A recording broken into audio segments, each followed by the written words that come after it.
Muy buenos días, compañeros, capitán.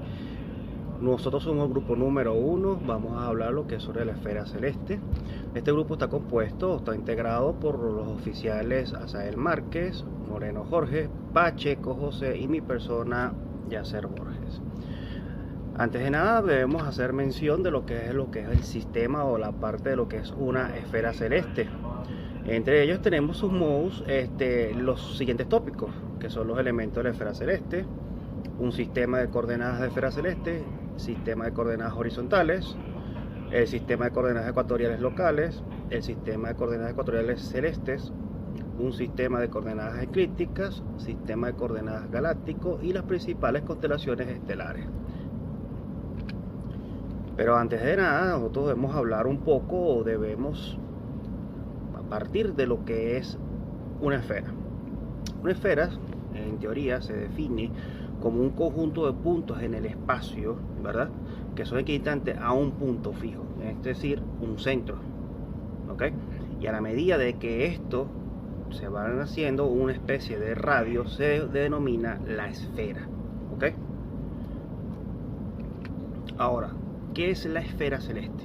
¿O cómo se denomina la esfera celeste? La esfera celeste es aquella esfera que es netamente imaginaria y que el radio, cuya unidad viene siendo el centro, o se ha encontrado lo que es el centro del observador, en la cual es donde se proyecta esta imagen, ¿ok?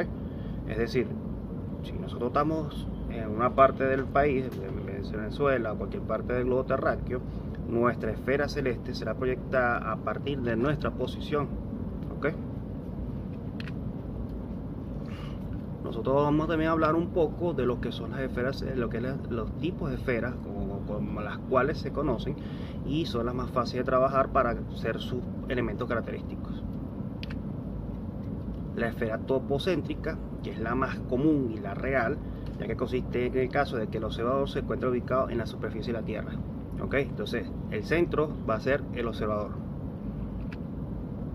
La esfera geocéntrica es aquella que vería siendo un observador imaginario localizado en el centro de la Tierra. Es decir, que la Tierra va a ser el centro y la proyección va a ser totalmente una esfera. ¿Ok? Y entonces nosotros como vamos a observar esto como en un tercer plano o una tercera persona. La esfera heliocéntrica es aquella que un observador imaginario está localizada en el centro del Sol. Este sistema de planos se utiliza mucho más que todo para lo que es el sistema solar. Se considera el Sol como el centro y a raíz de él se empieza a hacer el plano o la esfera celeste que se encuentra alrededor y ubicar las distintas posiciones de los astros y estrellas. En otro plano, esta esfera celeste es aquella que es asociada más que todo con la simetría de la galaxia, ¿ok? Y también se ha denominado como un plano galáctico. A veces la intersección de este plano o de esta esfera tiende a llamarse círculo galáctico, por lo que puede corresponder con polos galácticos, bien sea norte o bien sea sur. Las posiciones de los astros sobre las cuales la esfera celeste está determinada, bueno, realmente está en diferentes sistemas de coordenadas esféricos. Cada uno tiene una reposición en un punto de la esfera que queda determinada por un valor y el cual toman un par de coordenadas que son especiales y que realmente son únicas para la ubicación en lo que se realiza. Ahora, a continuación voy a dejarle a mi compañero que explique las otras partes de las esferas. Bueno, dando continuidad a lo que el compañero Yasser estaba hablando, hablaremos entonces un poco sobre lo que son los sistemas de coordenadas celestes. Y a continuación entonces se describirán los diferentes sistemas de coordenadas que surgen dependiendo de cuál sea el plano adoptado como fundamental o en su caso el origen de coordenadas adoptado. Es así como entonces comenzaremos a hablar del sistema de coordenadas horizontales. Su plano fundamental del sistema es el horizonte. Los círculos secundarios son círculos verticales. Los círculos paralelos se conocen como almicantaradas y los polos de este sistema son conocidos como el cenit y el nadir. Entonces es así como dentro de las coordenadas del sistema horizontal conseguiremos entonces el azimut, el cual se mide sobre el plano del horizonte desde un punto cardinal sur hacia el oeste hasta el círculo vertical que pasa por el astro. Es así como entonces tenemos que el azimut será mayor o igual a 0, pero menor a 360 grados. Otra de las coordenadas del sistema horizontal es la altura, que se mide sobre el círculo vertical que pasa por el astro, desde el horizonte hasta el astro, siendo positiva si el astro se encuentra por encima del horizonte y negativa si se encuentra por debajo de este. Entonces tendríamos que la altura sería mayor a menos 90 grados, pero menor a 90 grados en positivo. Y por último, en el sistema de coordenadas horizontal, agregaremos entonces la distancia cenital. Esta coordenada se suele utilizar en reemplazo de la altura y se le define como el complemento de ella, o sea que la altura cenital sería 90 grados menos la altura, tomando en cuenta entonces que la altura cenital sería mayor o igual a 0, pero menor a 180 grados. Otro de los sistemas de coordenadas a desarrollar sería el sistema de coordenadas ecuatoriales locales. Su plano fundamental del sistema es el ecuador celeste. Los círculos secundarios serían los círculos meridianos o círculos horarios. Los círculos paralelos serían los paralelos celestes y los polos del sistema serían polo norte celeste y polo sur celeste. Es así como en el sistema ecuatorial local las coordenadas a trabajar serían el ángulo horario. Este se mide sobre el ecuador celeste desde su punto de intersección con el meridiano superior hacia el oeste, en sentido retrógrado, hasta el círculo horario que pasa por el astro. En ese caso, entonces tendríamos que T sería mayor o igual a 0 horas, pero menor a 24 horas. La segunda coordenada dentro de este sistema es la declinación, la cual se mide sobre el círculo horario que pasa por el astro desde el ecuador celeste hasta el astro, siendo positiva si el astro se encuentra en el hemisferio norte celeste y negativa si se halla en el hemisferio sur celeste. En este caso, nuevamente tomamos que la declinación será mayor o igual a 90 grados negativo, tomando en cuenta si está hacia el hemisferio sur, y menor o igual a 90 grados positivo si está hacia el hemisferio norte. Por último, les hablaré del sistema de coordenadas ecuatoriales celestes. Antiguamente hablamos de las locales, en este caso las celestes, en el cual su plano fundamental del sistema es el ecuador celeste. Los círculos secundarios son círculos meridianos o círculos horarios. Sus círculos paralelos serán los paralelos celestes y los polos del sistema serán el polo norte celeste y el polo sur celeste. Entonces, para este sistema tenemos que una de sus coordenadas es la ascensión recta. Esta se mide sobre el ecuador celeste desde el equinoccio vernal hacia el este en sentido directo hacia el círculo horario que pasa por el astro. Entonces tenemos que eso se va a tomar en cuenta, esa ascensión recta será mayor o igual a 0 horas, pero menor a las 24 horas.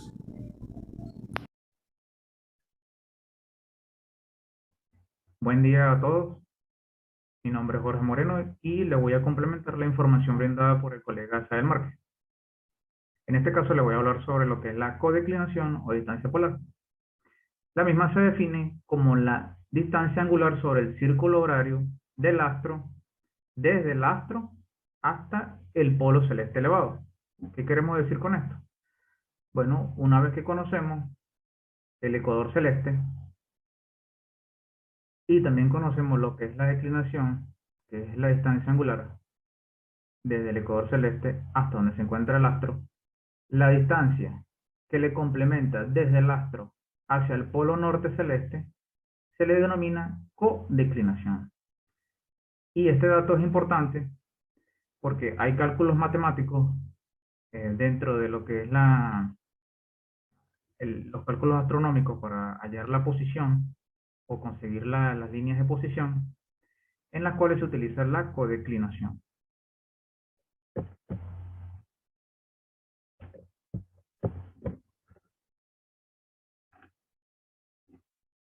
Siguiendo ahora con el sistema de coordenadas eclípticas. Plano fundamental del sistema es la eclíptica.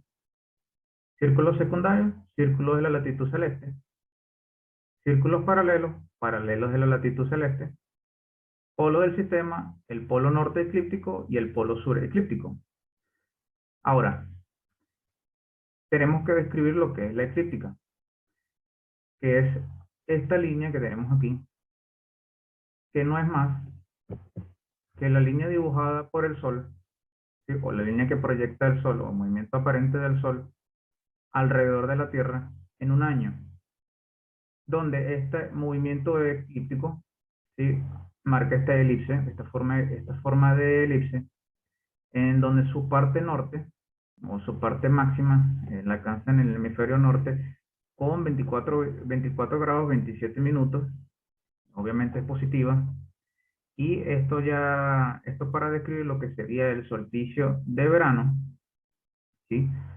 En lo que es el hemisferio sur, tenemos también 24 grados 27 minutos, que es el máximo ángulo alcanzado en el hemisferio sur, y esto corresponde al solsticio de invierno, que sucede el 21 de diciembre, el solsticio de verano el 21 de junio.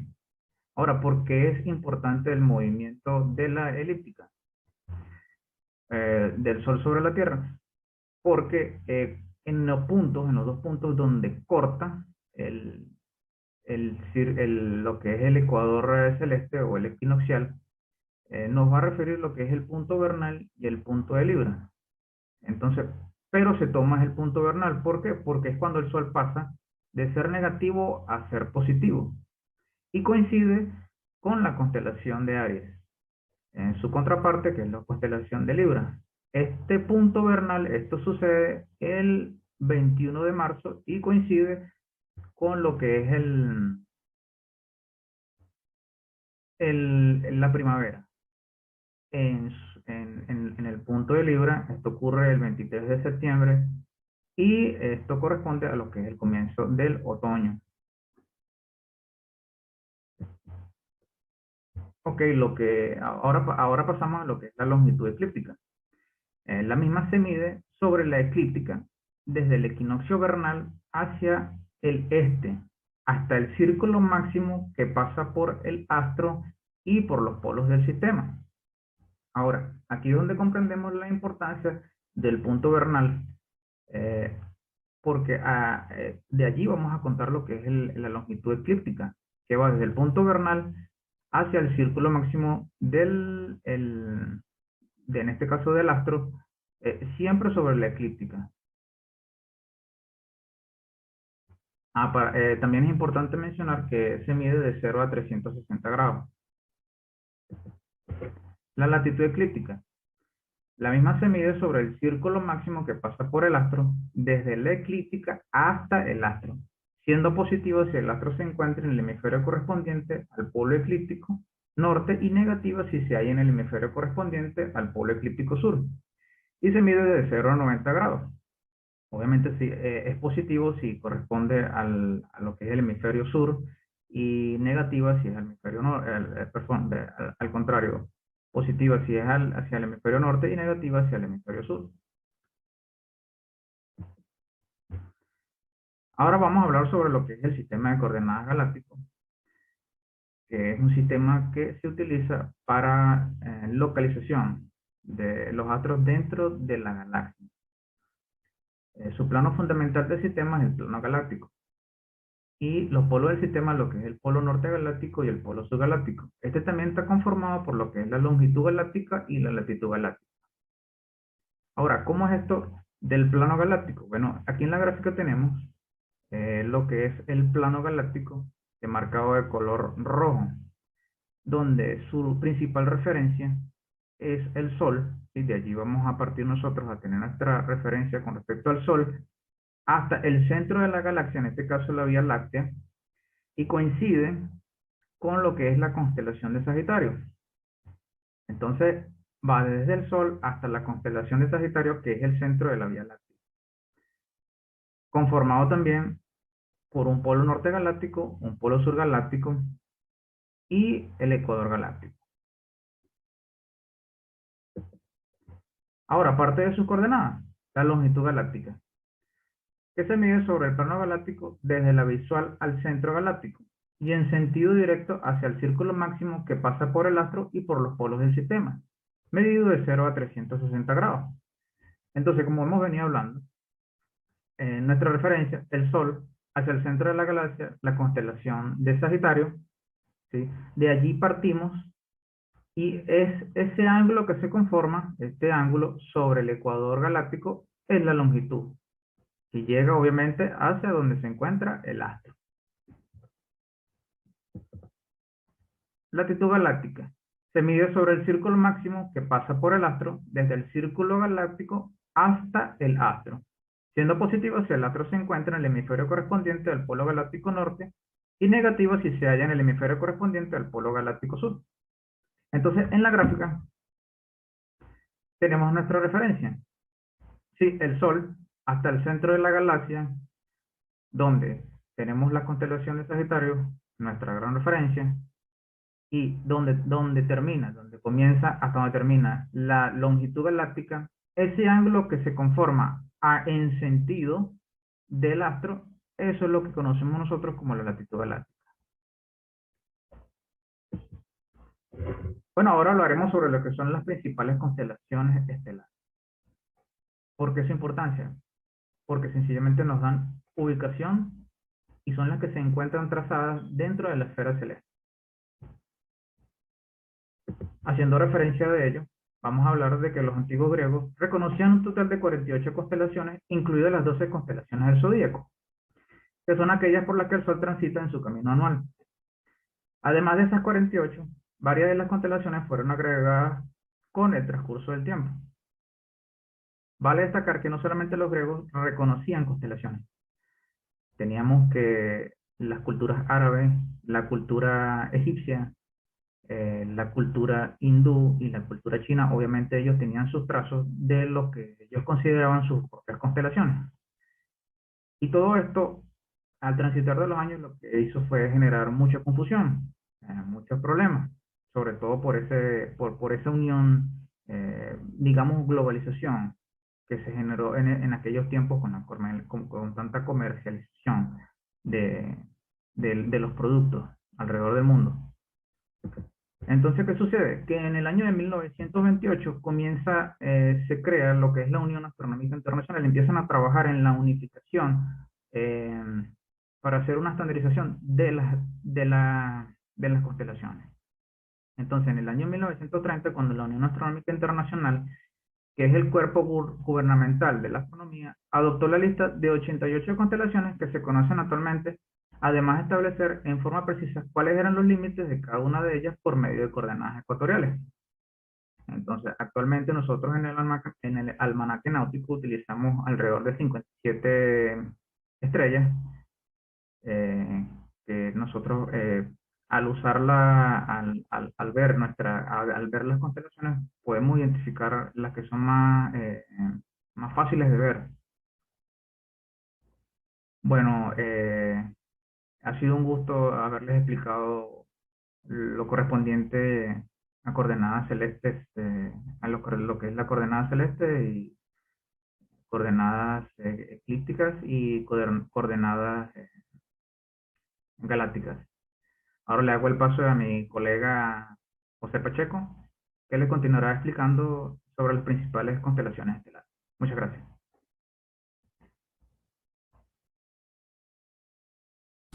Buenas tardes, para continuar vamos a hablar de las principales constelaciones estelares. Las constelaciones son agrupaciones de estrellas que se unen mediante trazos imaginarios y forman una silueta que adquiere figuras singulares y reconocibles. Sus nombres proceden de los mitos, uno de los trucos mnemotécnicos más ingeniosos y antiguos de la humanidad, ya que permite recordar y reconocer las estrellas que servirían de orientación a los antiguos navegantes, tanto del hemisferio norte como del sur, y viajeros de los desiertos, así como elaborar calendarios agrícolas y religiosos. A continuación se nombrarán las constelaciones más usadas por los navegantes. Las constelaciones estelares del hemisferio norte son las siguientes: constelaciones circumpolares norte, que son las que se encuentran alrededor del polo norte celeste, como lo son Camelopardalis, Casiopea, Cefeus, Draco, Lacerta, Lynx, Osa Mayor y Osa Menor. Entre las constelaciones del hemisferio norte tenemos Andrómeda, Auriga, Canes, Venatici, Berenices, Jules, Leo Menor, Pegasus, Sagita, Triangulum y Vulpecula. Entre las constelaciones del hemisferio norte, como ya la nombramos, la Osa Mayor es una de las constelaciones que podemos ver durante todo el año en el cielo. Es muy fácil de encontrar y muy útil porque nos ayuda a encontrar a la estrella polar. Por eso viene siendo una de las más importantes a la hora de tomar posiciones. La Osa Menor, por otra parte, aunque solo visible desde el hemisferio norte, ha sido una constelación recurrente para los navegantes, debido a que su estrella más conocida es la polar, que al encontrarse en la prolongación del eje de la Tierra, permanece fija en el cielo y señala el polo norte geográfico. Entre el siguiente grupo de constelaciones estelares tenemos las ecuatoriales, las cuales se encuentran sobre la línea del ecuador celeste. Entre estas tenemos Canis Minor, Cetus, Delphinus, Monoceros, Scutum, Serpens y Sextans. Una de las más famosas y la más útil es la constelación de Orión, conocida también como el Cazador o la Catedral del Cielo. Se trata de una constelación que, por su gran visibilidad en los dos hemisferios, se observa el hemisferio norte en el invierno y en el sudurante en el verano. Entre las constelaciones del hemisferio sur tenemos las siguientes: Antlia, Caelum, Canis Mayor, Centaurus, Columba, Corona Australis, Corvus, Eridanus, Fornax, Hydra, Piscis, Austrinium, Pyxis y Sculptor. Entre las circumpolares del sur tenemos las que se encuentran alrededor del polo sur celeste, como lo son Ara, Carina, Crux, Dorado, Mensa, Musca, Octans, Finis, Triangulum Australis, Tucana, Vela y Volans. Entre ellas, la más importante es la del Can Mayor, debido a que esta contiene la estrella Sirius, la cual es la más brillante del cielo nocturno. Para las civilizaciones del sur, esta estrella señalaba el comienzo del invierno y resultaba de gran importancia como brújula estelar en la navegación para los pueblos de la antigua Polinesia. Otra de las más importantes es la Cruz del Sur. Se trata de la constelación más pequeña reconocida oficialmente, pero muy útil en orientación para los pueblos australes, debido a que señala directamente el polo sur, aunque solo es visible en el hemisferio sur. En la investigación nos podemos dar cuenta que reconocer las constelaciones en un punto de partida de referencia resulta un poco menos que imposible. De ahí que sea necesario establecer la búsqueda de cada una de ellas partiendo de al menos algún elemento conocido. Casi todos los habitantes que viven al norte del Ecuador saben reconocer la Osa Mayor, o conocida también como el Carro, y es comúnmente la constelación que se toma como referencia para ir buscando poco a poco las demás. Primero las circumpolares y a partir de estas poder encontrar otras. En nuestros días, las constelaciones han perdido importancia debido a que los astrónomos profesionales se refieren a los objetos por su posición en la esfera celeste usando el sistema de coordenadas. En términos generales, solo los astrónomos aficionados siguen conociendo y estudiando las constelaciones. Además de ello, también podemos ver cómo en nuestra profesión se ha venido perdiendo lo que es la práctica de esta disciplina, como es la astronomía o es la navegación astronómica, esta ciencia y este arte. Debido a esto, bueno, estamos bastante complacidos en poder dar toda esta información y poder ser parte de, de la propagación, ¿verdad? De este material, para que aquellos jóvenes también que están ahorita empezando en la carrera puedan ver y puedan continuar haciendo parte de la astronomía. Entonces, esto es todo por la exposición. Espero que haya sido de su agrado. Nos despedimos el grupo 1.